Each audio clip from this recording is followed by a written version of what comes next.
How I sold my company for $1.4 million at 22 years old. I didn't think we were gonna record this video, but we did it. Let's talk about some context and to show you like how big this was for me. Like I've been waiting so long to say that I exited my company. I wanna tell you the story of how I got here, how the deal was structured, how much money did we make, what's the main problem we had, who was the buyer, how much did I personally make, and what did I do with the money.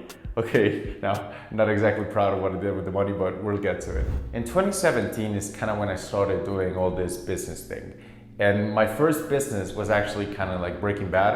I don't know if you've seen Breaking Bad, but it's about this guy that cooks meth with his student. I did the exact same thing except with a little bit less methamphetamine. My high school teacher used to be a perfume seller. So what I did is I grew perfume in my backyard, squashed it, put it in alcohol, sold it door to door. That's what I did in 2017. That was like my first venture. I was watching YouTube videos on how to exit companies and how to just be this big entrepreneur, and I wanted that. But I understood that I wasn't there and I needed to sell things first. In 2018, I actually started sewing shirts with my grandma. I remember I sold one shirt and I was with my girlfriend at the time and she was like, man, you waited for 3 weeks for this, like, it's rough. In 2019, I was a VA making $250 a month. I got introduced to Twitter and I started making a little bit of money on Twitter. 2021 is when Tweet Hunter was born and 2022 is when we exited for 7 figures. There's a lot to unpack here, but let's start with Tweet Hunter. If you don't know what Tweet Hunter does, it's basically a tweet scheduler. So you can put in your ideas and you can schedule them for later. And it shows you inspiration from other tweets, viral tweets in your niche that you can use for your own purposes if you just remix them. I grew this following, had maybe 25,000 followers at the time, and I wasn't making consistent income. So I could launch a few products, I could launch a few courses, and then I would make money some months, but then I couldn't make money the next month. In comes Tebow. This is the one DM that completely changed everything. Yeah, so the first real business I had on Twitter was ghostwriting. So I reached out to people, hey, I'll write tweets for you, I'll write tweets for you. Most of them said no, but a few people said yes. What I did as a ghostwriter is I grabbed inspiration from other people, right? And then I kind of remixed that into a client's voice and niche, and that's what I sent out. I used maybe 3 or 4 different apps, and here comes Tebow with this application that combines like 3 or 4 pieces of software I was using into one. And I'm testing it and I like it. There were a lot of people who had technical skills partnering up with people who had marketing skills with big accounts. And that's where I got the idea. Maybe I could partner up with these guys. These guys understand business, they know product. There were actually 3 founders of Tweet Hunter. So there's me, there's Thomas, and there's Tebow. I started reaching out to my friends. I was like, guys, what do I do? What's equity? Thomas and Tebow were 50-50 and in comes me asking for 35%. That would put me in a majority stake. They wouldn't take it. Negotiated down to 25%. We partner up, but they didn't give me 25% right off the bat. The way our deal was structured was this. I had 10% after the launch. So I orchestrated a big launch and that took us to maybe 9K or 10K MRR. So I had 10% after the launch. Then when we hit $15,000 a month, I was gonna get 15% of the company. At $40,000 a month, I was gonna get 25% of the company. It was 40,000 because we thought that you could sell a company for 10x what it makes in a year. You could sell that for 4 million.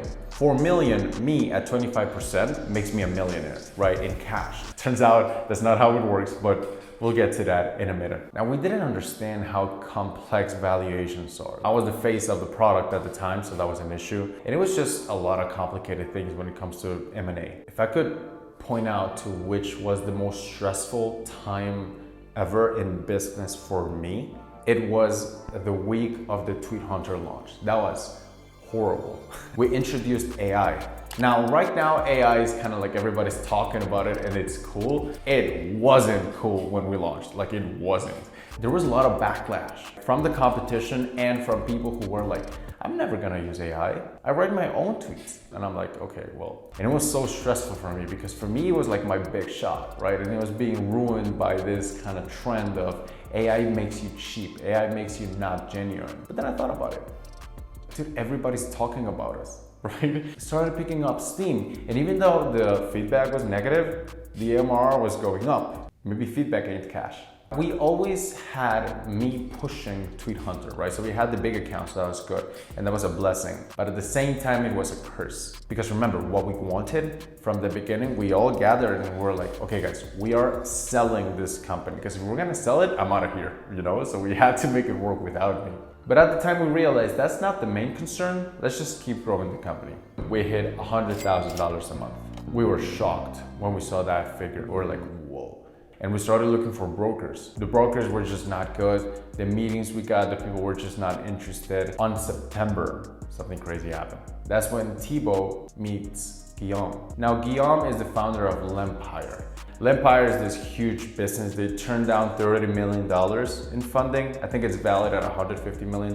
Thibaut and Guillaume, they went to high school together. They met in Paris and they were talking, and then Thibaut mentioned this SaaS called Tweet Hunter. Guillaume was interested in something that helps you build personal brands, because Lempire and Lemlist, it's a software that it's for cold email. Cold email is great. However, it works even better if you pair it with a personal brand. They were starting to talk about it, and they were talking about like real money, like actually closing the deal. What the broker couldn't do, a launch in Paris could. Think about how crazy that is. Eventually, the offer comes out. And here's what the offer was. They come to me and they say, we got an offer. And at the time, I'm just gonna be real, I didn't, like my heart wasn't in it.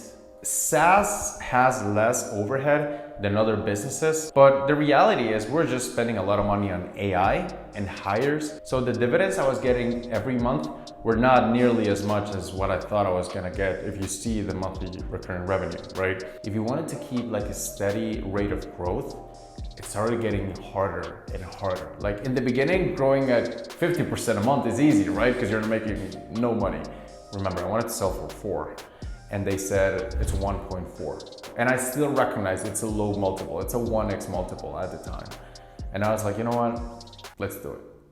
And we did it. I used to sell perfume door to door for $12. When that money came in, not even when it came in, when I knew it was coming in, my mom was sleeping. I was like, Mom, your son just sold his company for $1.4 million. That's like everything I wanted to tell her. You know, like, yeah, this worked, Mom. Probably could have been a way bigger company, but I still sold my company at 22 years old. And to me, that meant a lot. If you run the numbers, we sold the company for $1.4 million and I own 25% of it. I made around 350,000 euros from it. So what am I gonna do with the money? The money came in and I really wanna use it to give back to the platform that actually changed my life, which is Twitter. And I wanna give back to the people who changed my life, which are you. Something else I did with the money is I just bought like the best courses, the best mentorship. I started spending a lot in content and I bought an apartment. This is the apartment. I'm not gonna show you all of it, but yeah, I bought an apartment. You log on Twitter and you see people getting in shape, people building businesses, people making money, people retiring their parents. We got agencies, we got hustlers, we got e-com store owners, we got freelancers, and now we got $1 million exits. I wanna show people like, yeah, you can do this. We sold one company for 7 figures. Let's go for 8, and then let's go for 9, and then let's keep going. So thank you all from the bottom of my heart. Gracias. Los amo a todos. Su amigo J.K. Molina.